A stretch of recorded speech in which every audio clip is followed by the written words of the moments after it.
EAFC 26's release is getting closer and closer by the day, and with all the new trailers releasing, me included, we are all very excited for the next game to come out.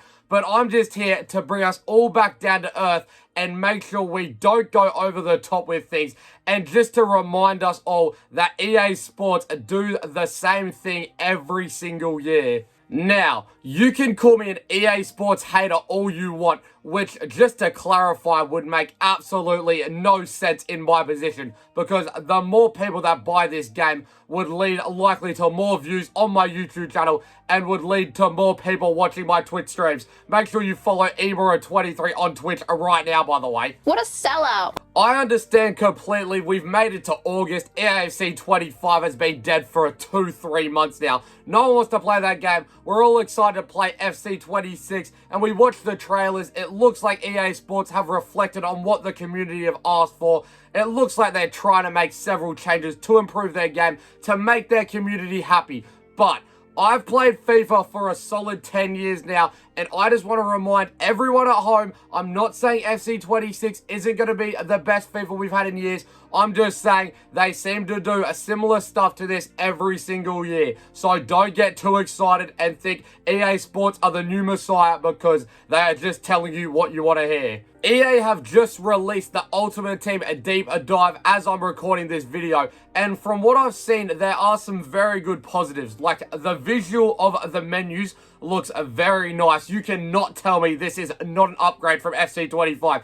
If you disagree that these menus do not look better than last year, you comment right now and say I'm a peanut, because you're either blind or you just don't understand that this looks better. Obviously, another addition we've all seen coming to the game, or a return to the game, I should say, is FUT tournaments. Unless you haven't been keeping up with any of the leagues, which I would fully respect, by the way, because I do not have the patience. I just have to see these leagues as soon as they come out. So if I spoiled it for you, I apologize. Probably not the right video for you to be watching, but FUT tournaments are coming back in FIFA 26, FC 26, whatever you want to call it, and this could be a really, really good thing from EA Sports.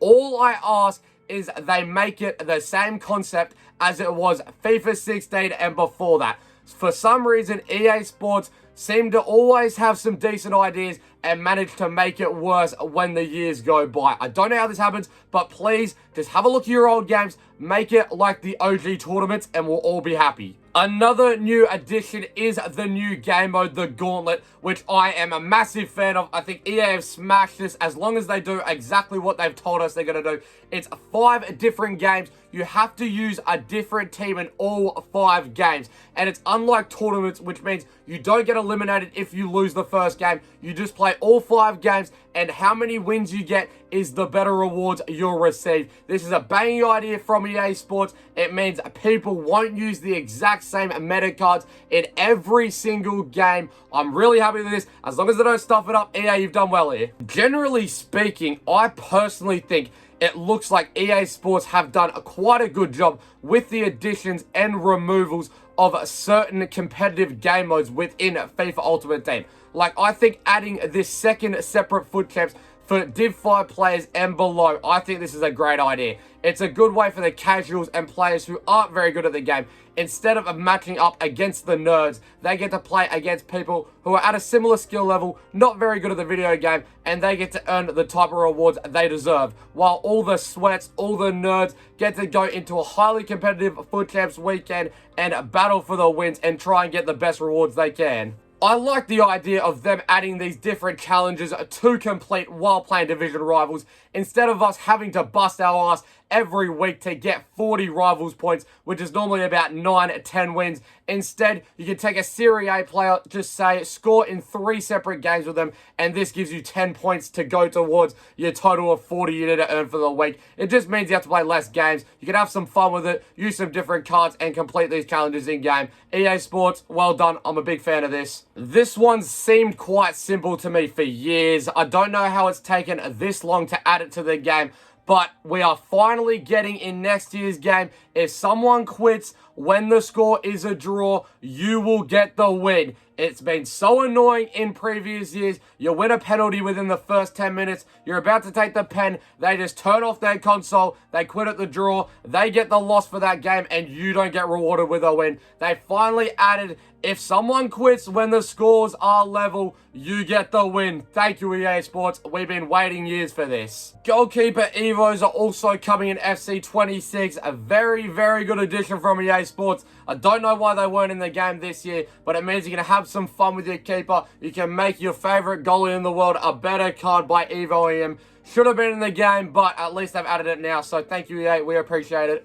And I'm aware, up until this point in the video so far, this just looks like a massive rambling session from myself praising EA Sports and appreciating all the things they've added into the game next year. And I can completely understand if you feel that way, if you're thinking that, because I have seemed to be a big fan of a lot of the additions they're adding to the game next year.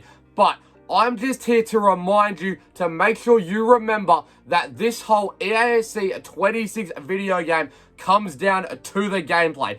I've seen the trailers, you've seen the trailers, we've all watched all of the trailers, and yes, it looks like it says EA Sports have listened to their community, they've added everything we've been asking for at home. But I just want to make sure everyone is aware that this is EA Sports. They're a billion-dollar company. They are on their last legs. They have lost a lot of money from the last games in the last couple years. They haven't made the kind of revenue they want. And so they're here to tell you what exactly you want to hear. They want you to think they're adding what we've needed into the game. They've listened to all of us, but they just want you to pre-order the game, to spend some money right now, get the Ultimate Edition, and they want everyone playing it. So make sure you don't fall for EA Sports' trap. Now, I'm not sitting here and telling you not to buy this game, not to play this game at all. I would never do anything like that.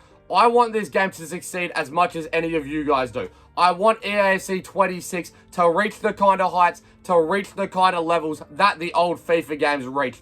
I want us to have a fun, enjoyable game to play. But what I would recommend for everyone to do, unless you already have, I would not recommend buying the Ultimate Edition yet. I know we're all excited. I know everyone wants to play the game 7 days early. But I would recommend watching some content creators play for the first week, seeing how the gameplay looks, seeing how the gameplay feels, instead of spending an extra 50 bucks, 60 pounds, wherever you are in the world on the game. I'm sure you can get a couple days early access through an EA Play membership. There's normally a 10-hour trial that you pay about $4 for, so I would recommend buying that instead of getting the Ultimate Edition. But if you've already bought the Ultimate Edition, fair enough. I personally have bought it. That is for content purposes, so make sure you watch me when EAC 26 releases. I'll be here, I'll be streaming it. If the gameplay's bad, I'll be letting you know. If the gameplay is good, I'll be letting you know. But hopefully we get a good game for once. It's been a couple years, maybe even more than that. So EA Sports, I've begged you listen to us. I beg you made this game fun to play, enjoyable to play, and I hope we can all succeed in playing a very fun video game in EAFC 26. So make sure if you enjoyed this video, leave a like, subscribe to the channel if you haven't already, because I'll be here with a lot of EAFC 26 content, and until next time.